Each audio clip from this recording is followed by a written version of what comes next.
everybody. Welcome back to Hex Harmony, where we mix a little magic with a lot of real life.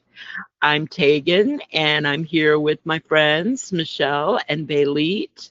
Hey. And if you're listening to this on your drive over the river and through the woods to Thanksgiving dinner, may the gods, the ancestors, and possibly Demeter herself be with you. This is episode 22. It's a witch's guide to surviving Thanksgiving. And Thanksgiving is one of those holidays that manages to be both sacred and stressful. It's about gratitude and togetherness, but also about navigating family dynamics that could test a saint, a witch, or a therapist, sometimes all three at once. So long before the pilgrims ever scorched a turkey, our ancestors were celebrating the harvest, Maven, Samhain, and countless festivals that honored reciprocity with the land. Gratitude wasn't a performance back then. It was a pact between humans and the earth that sustained them. These days, the feast might come with cranberry sauce and a side of generational drama, but the core magic of giving thanks is still there. The challenge is holding on to your own spiritual truth when your family's beliefs don't quite align, and doing it without flipping the table or hexing the gravy boat. So today we're talking about subtle witchery at the dinner table, how to dodge political grenades, and how to keep your aura and your gravy clear. So let's talk about what I like to call stealth witchcraft. It's the art of hiding your magic in plain sight. You don't have to light a bonfire in the backyard or start invoking the elements between the stuffing and the sweet potatoes. Sometimes the most powerful spells are the ones no one notices. So a few of my favorites: a cinnamon dressed candle on the table. It's just seasonal decor, right? It can quietly hum with abundance energy. Or placing a sprig of rosemary into the centerpiece for peace and remembrance. You can put small crystals on the table and call it table jewelry. It works every time. In the kitchen, the magic gets even sneakier. You can stir your dishes clockwise for calm or counterclockwise to banish chaos. You can whisper gratitude into the food while you cook it. Your guests will swear the food tastes better, and you'll know why. So, Belit and Michele, what kind of ideas do you have for sneaking your witchcraft onto the Thanksgiving table? I like to put sigils in the food as I'm cooking it, if I'm one of the ones cooking. Mm-hmm. That way I do it and nobody knows it's there. Mm-hmm. For sure. Yeah, I was going to say the same thing. Doing some type of incantation without anybody knowing that that's what you're doing. Focus your intent on bringing peace and harmony into the space. Lighting incense. I always light incense. I love incense. Mm-hmm. Incense, and even if you want to kind of disguise it further, you can have one of those little simmering potpourri pots, that Yes. and you make sure you put the stuff in there, the herbs and the things in there that are going to give pot is always good. Exactly. One of that, or even scented candles. Right. The only thing with the simmer pot is if I'm doing one at Thanksgiving, I generally need some kind of an electric one away from the stove because I don't have room on the stove because I'm using all the burners to cook. But that's when you can get one of those little electric potpourri ones, or even use a crock pot if you have an extra crock pot. It doesn't necessarily have to be in the kitchen. It can be somewhere else if you want to have that and just set it to the side with your things simmering away in it. So, yeah. Mm-hmm. And that's always a good option too, anyway, just because then you don't necessarily have to have an actual burner going. Right. Yeah. Not cooking that you have to feel like you have to keep an eye on. But if you are cooking on Thanksgiving and you don't have room on the stove for it, then that's a good way to do it too. So. Yeah. It is. And they have, I mean, you can even go on Amazon and they have just the cutest little things that you can plug in to simmer your potpourri, or the kind that have like a candle underneath it, and that just keeps the water at a temperature to release all the scents and stuff. And they're really cute. So, what are ways that you could, I'm trying to think of how to phrase it, that you could, practice your faith in a multi-faith family who may not know or approve of your faith? Because, I'm never one to say hide who you are and all that kind of stuff, but to keep peace, especially when you've got, I mean, I don't know about everybody else, but back in the old days, when there would be like 20 people for Thanksgiving, the whole extended family would come. These days, it's just a very small core family that I see every day. But back in the day, when like all the aunts and uncles and the cousins and stuff, it's a lot easier to just quietly go about your own business than do some performance and just have to deal with all the comments you're going to get from everybody else. And honestly, that's what I do all the time anyway, is I just quietly do my own rituals by myself and everything before I get together with my family, whether that's for a holiday or any other time, just because, one, my family doesn't approve of the Jewishness or the witchiness, whatever.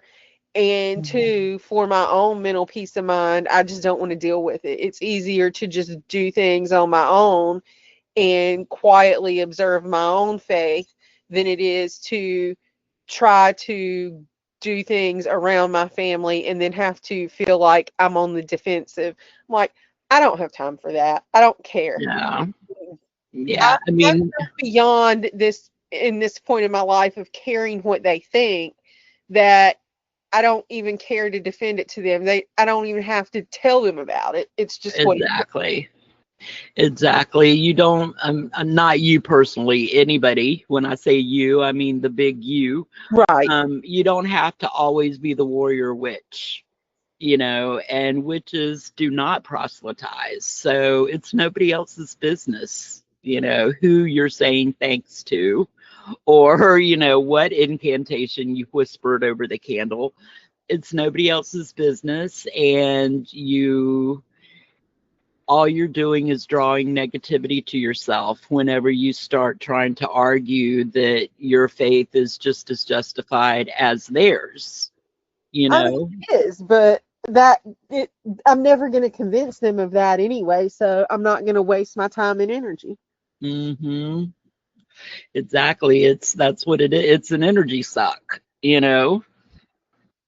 I guess my advice for listeners is focus on like universal gratitude and cultural history, and phrase your blessings inclusively, like thank you for the hands that made this food, for the hearts that gather here, things like that. Talk about sharing light, passing bread, those kind of things, breaking bread, whatever. and people will hear what they want to hear. Those that are Christian will hear, Jesus when you're talking about passing the bread and breaking the bread or whatever. And people that are other faiths, those are all like universal type things. Exactly. Every faith can find comfort and kinship in that kind of an open-ended gratitude statement. Right. And I guess it's also important to say, because you don't have to take offense either when people start praying, just quietly go along and do your thing. You don't have to draw attention to yourself and make a big deal about it. Right. If other people are expressing their faith, as long as they're not putting you down, it doesn't have to be a drama. I mean, I have that in so many aspects of life, whether it's with my family or in the community or whatever. When people want to pray, that's fine. I'll just stand there quietly with my head bowed and whatever. And I mean, I'm not going to make a big deal out of it. I'm not praying with them necessarily, but I can be respectful of their wish to pray and whatever the way I would want someone to respect my faith and everything. Yeah, exactly. Exactly. Yeah. I do what Michelle does. I say quiet, do my own thing while they're doing their thing, and not disrupt or intrude on what they're doing. Keep my stuff to Right. myself. Right. One thing that I have to, I always remind myself, or, at least in my head, I'm thinking, if their beliefs give them comfort, who am I, who am I to mess with that? Exactly.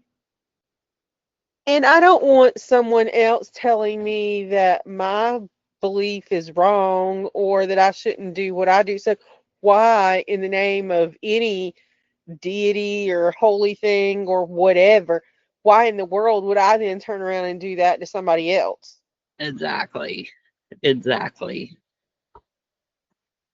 Exactly. That is very beautiful. But sometimes Harmony gets up and leaves the table, Yes. usually right after someone says the words election year or or my president. Oh, Lord have mercy. So when that happens, it's time to pull out what I call my invisible armor. Slip a piece of black tourmaline or obsidian into your pocket before dinner. Yeah. And it won't stop your crazy uncle from trying to explain the economy, but it can keep you grounded. Right. I mean, it's very easy to say avoid politics, but it never happens. Exactly. Especially in my extended family. I mean, I'm from the South, Girl, and right there so with like you. every cousin is like a humongous Trump loyalist, and even the adults. I don't get it, but if I engage, I'm only going to get more and more pissed off. I mean, it is so hard to take a deep breath and walk away from it, because when I hear people spouting idiocy, it's very hard. It really is. And I mean, no matter how much I try to not engage, it's really difficult when someone in your family, and I don't know about your situation, but this happens with mine. I can sit there quietly and allow them to say whatever they want to say and not engage and maybe just say that's that's a good opinion or whatever, just not because I think it's a good opinion, but because they're entitled to whatever opinion they want. But I have one family member in particular who will just needle at me and needle at Yes. me until Yes. I say something. Hmm. because they know. I mean, they know how much it bothers you, and they want your reaction is what they want. This person really does. This Yeah. person really does want to get a reaction, and that's exactly what it is. Yeah. I mean, I'm thinking of one specific cousin in particular, and that is what he wants. He wants the reaction. He wants to get you upset and yelling, and I mean, that's what they want. They want that drama. And it's really, really difficult. And these are things that, I mean, inevitably happens when the big group of family comes together. So it's very good to have a plan beforehand, because you know it's going to happen. So prepare yourself and, have a plan. Your plan is to take 3 quiet breaths. Imagine a blue light of calm surrounding the table or the room, wherever you happen to be at the time. You don't have to remind yourself that you don't have to fix them. You just have to keep your own frequency from dipping down into the chaos. I mean, if you have to, smile and walk away. I mean, I've done that when my cousin has started with, I mean, this was way back during the election, but when he started in with the Kamala, what I forgot, whatever, like he didn't know how to pronounce her name because it was so foreign and so crazy. And I just had to, I looked him in the eye and then I turned and walked away. I'm like, I'm not even. I like to take time by myself before everybody arrives and ground and center in my own energy and my own peace, to use that to help me get through.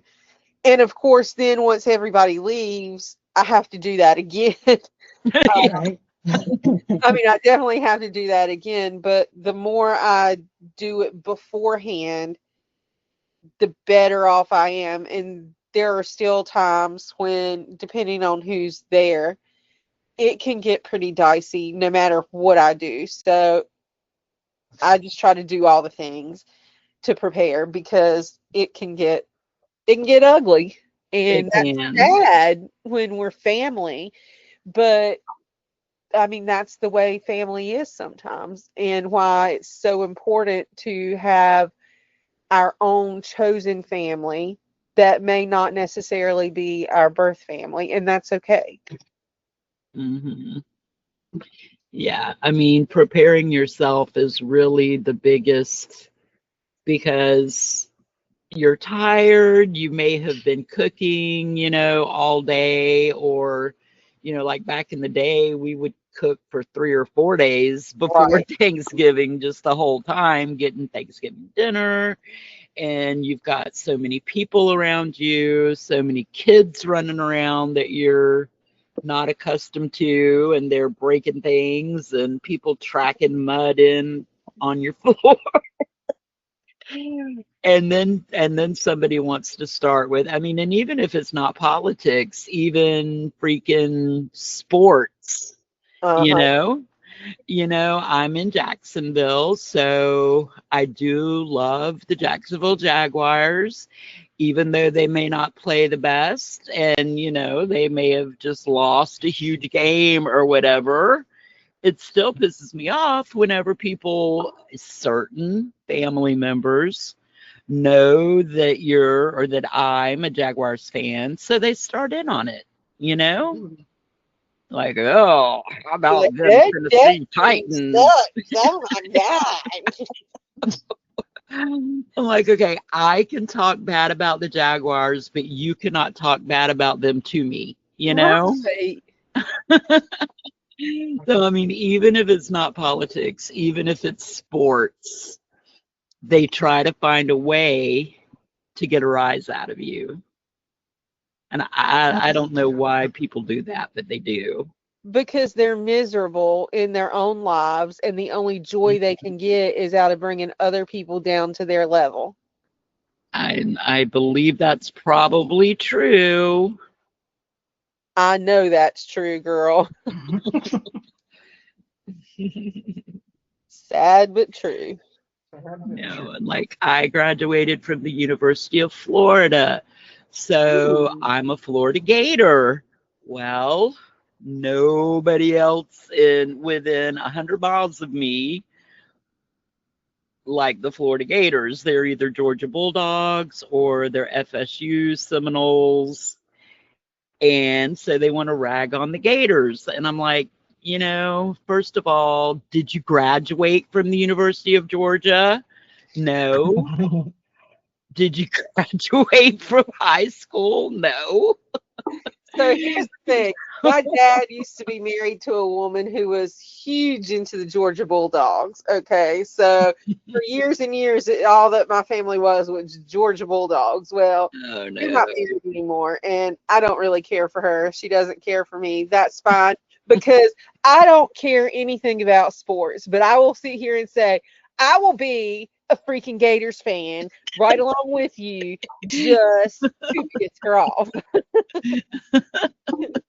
Be like, nobody cares about the Georgia Bulldogs. It's all about the Florida Gators. My mom was born in Georgia, so she's a Georgia Bulldogs fan, but it's a very friendly rivalry between me and her. It never gets ugly. Right. But yes, I mean when I was younger, much, much younger, the Florida Georgia game was a really huge deal Uh-huh. down here in Jacksonville because it's always played in Jacksonville. There's like a whole week of pregame stuff, and they have this big thing that they call RV City, where like people from all over the country, and I'm not exaggerating, will come and set up their RVs and their campers and camp in the parking lot of the football stadium, and it like does turn into like a little city. I mean, I'm talking like thousands of RVs and campers all week. And it is just a huge, huge, huge deal. And like, I was the only little Gator. I mean, I was young. I had not been I was still in, junior high. But I was still a Gator fan. And I was the only one Gator fan in my Wow. family. And I remember, God, I was probably in 8th grade. And there was this boy who was in my class, one of my classes, and he was a diehard Gator fan. I mean, every single day, 365 days a year, he was wearing a Florida Gator t-shirt and a Florida Gator hat, and he was just all Florida Gators all the time. So on the week of the Florida Georgia game, our history teacher told us to put our prediction for the football game on the top of our history test. And if we guessed the winner right, we would get an extra 5 points added to our test. And of course, you always guessed it was going to be the Gators. Yeah, well, up at that time in that year, I think Georgia had won like the last 7 years in a row. Georgia had won. So I put Florida because that was my team, and I'm not betting against my team. I don't care if they've lost 7 years in a row. Well, the guy who was such the big, huge Gator fan put Georgia because he wanted the points on his test, and they lost. And Florida won that year, and it was just so hilarious. And I was like, see, you should never bet against your team. So I'm going to liken that, I guess, to the rivalry between UNC and Duke. Yes. Because that's a huge rivalry in North Carolina. And there are family divisions along that line. I'm sorry. If you're for Duke, you're wrong. Is puke. I'm just going to say that. It's all about them Tar Heels. I am not a sports person at all. I don't care what sport it is. If the Tar Heels are playing it, that's who I'm pulling for.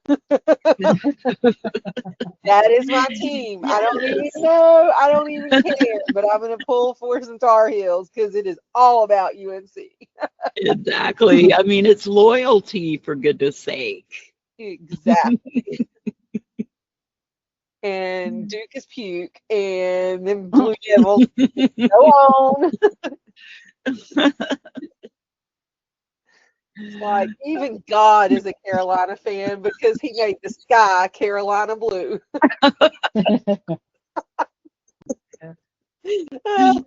Oh, goodness.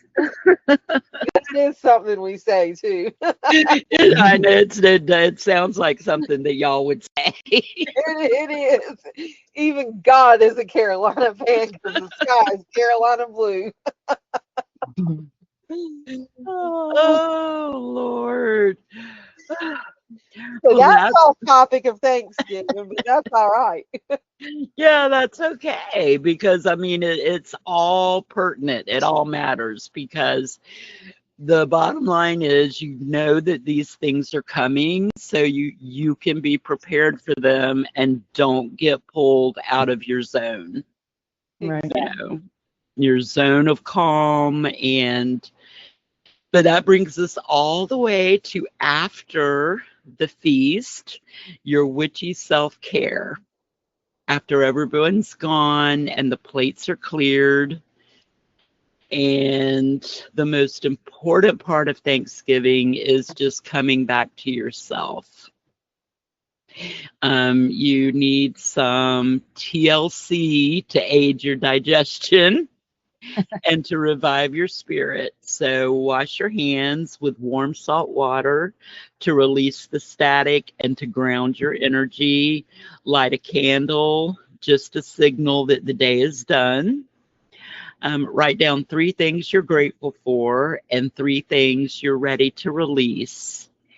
And just remember to close your day in a feeling of gratitude so that it doesn't spill over, into the rest of your life. All of that bad energy and chaos and all the hectic thoughts and the aggravation, release it and let it go.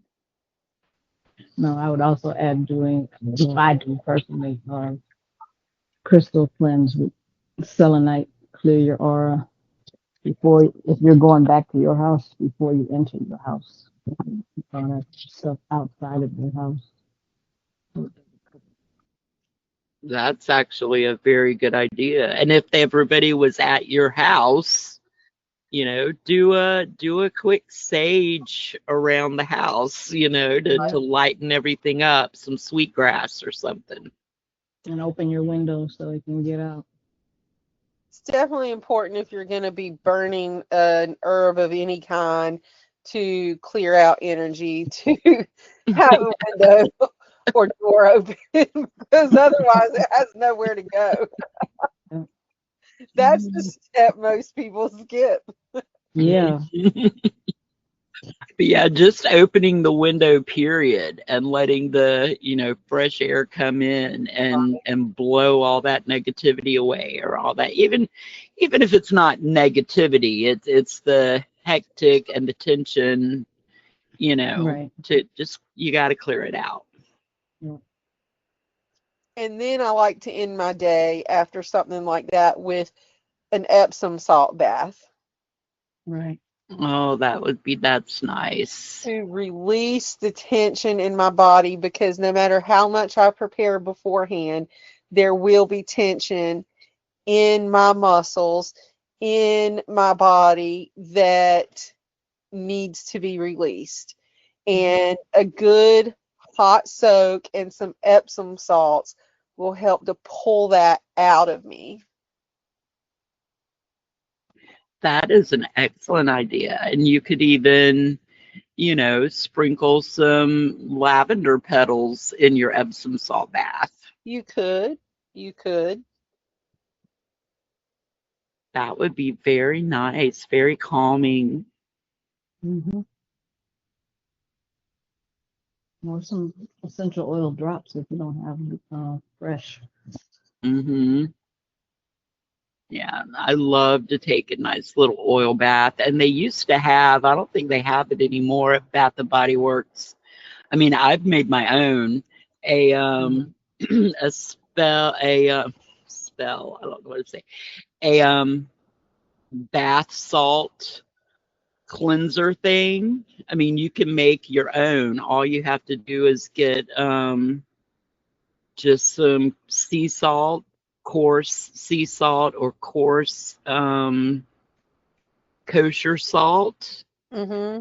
and some coconut oil Yeah. and mix it together. Put in a few drops of some essential oil, whichever you want. You know, if you want lavender oil to help you relax, or, you know, lemon, whatever mood you're going for, put a few drops in and mix it all together and put it in an airtight jar and just keep it in the shower. And first, it does scrub off dead skin cells and makes your skin so soft and silky. Mm-hmm. But it's also good for a soap. Put a little bit in there and it's nice in your bath. Mm-hmm. So before we wrap it up, um, we here at Hex Harmony did come up with a coping mechanism that we like to call the Hexed Bingo, the Conspiracy Uncle Edition. And it will be available in the show notes. There'll be a link where you can go and download it in the show notes. It's basically a bingo card, but I would say, I mean, depending on how many people you want to play, I mean, you can play it by yourself. You can play it with a couple of like-minded conspirators in your family. Just take a snapshot of it on your phone or download the file onto your phone. It's just a bingo card. And every time one of the events on the card happen, or someone says one of the quotes that's on the bingo card, you get you get a point, you get a square. And if you make a complete row, you get, I mean, the way I would play it is every time I got a square, I would take a sip of wine. And, if you complete a line, you've earned, 10 minutes outside all by yourself to relax and de-stress.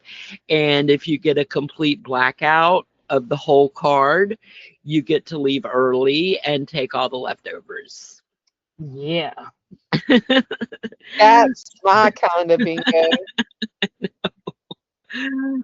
So we will put a link to it in the show notes if anyone is interested to download the Holiday Hexed bingo card. That'll be something I play for sure. I know. I think it would be a lot of fun. So what do you guys think? Do you have anything else? Any other good advice for our lovely listeners?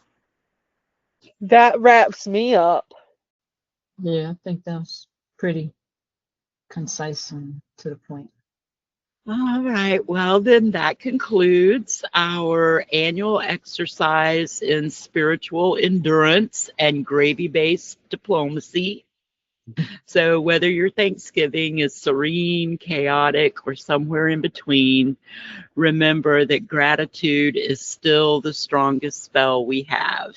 It doesn't need candles, chants, or perfect company, just a moment of awareness that you're still here, still growing, and still grateful. So from all of us at Hex Harmony, may your leftovers be blessed, your boundaries respected, and your peace unshakable. Absolutely. Yeah, Yep. bye, y'all. Bye. Bye.